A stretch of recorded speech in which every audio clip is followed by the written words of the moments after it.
In Acts of the Apostles 21:37 to 40, the scene unfolds at a moment of intense upheaval. Paul the Apostle has just been seized in the temple courts, the crowd stirred into confusion, and the Roman cohort intervening to prevent his death.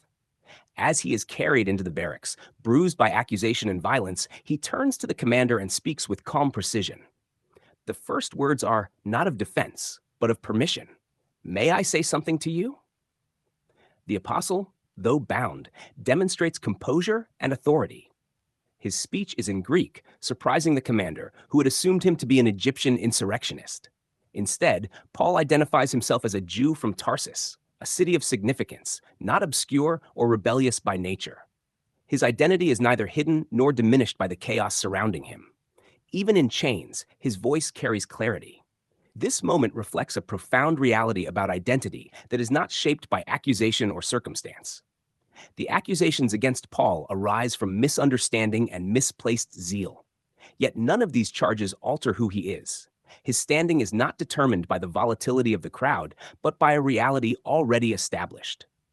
Paul's request is granted, and he stands on the steps, elevated above the people. With a gesture of his hand, he quiets the multitude. The noise of accusation gives way to silence, not by force, but by presence. Then he speaks to them in the Hebrew dialect, further revealing his connection to them.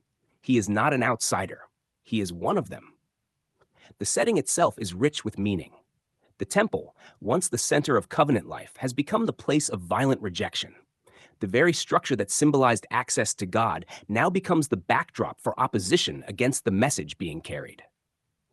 The tension between old and new is embodied in this scene, not as a distant theological concept, but as a lived reality.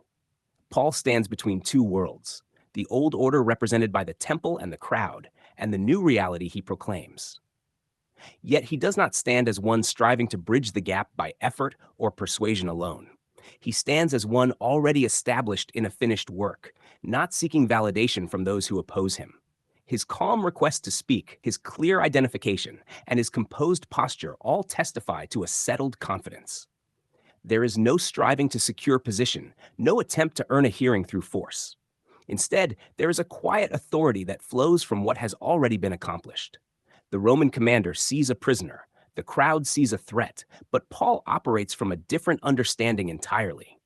His identity is not negotiated in this moment, it is revealed. Even as he is carried, he is not diminished. Even as he is accused, he is not defined by those accusations. The silence of the crowd at his gesture is striking.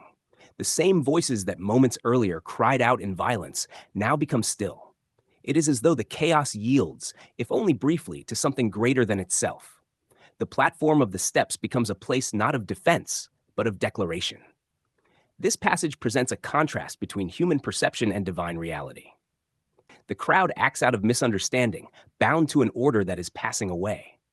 The temple stands, but its significance is already fulfilled. The accusations rise, but they cannot alter what has been completed. Paul's position on the steps, above the crowd, symbolizes more than physical elevation. It reflects a perspective shaped by completion rather than anticipation. He is not striving toward fulfillment, he speaks from it. The noise below does not dictate the truth above. As he prepares to speak, the moment is suspended between accusation and revelation. The chains remain, the soldiers stand guard, and the crowd watches. Yet none of these elements hold the final word. The authority with which Paul speaks does not come from earthly structures, but from a reality that has already been secured. Thus, the passage closes with Paul motioning for silence and addressing the people in their own language. The scene is set for a declaration that will not seek approval, but will reveal what is already true.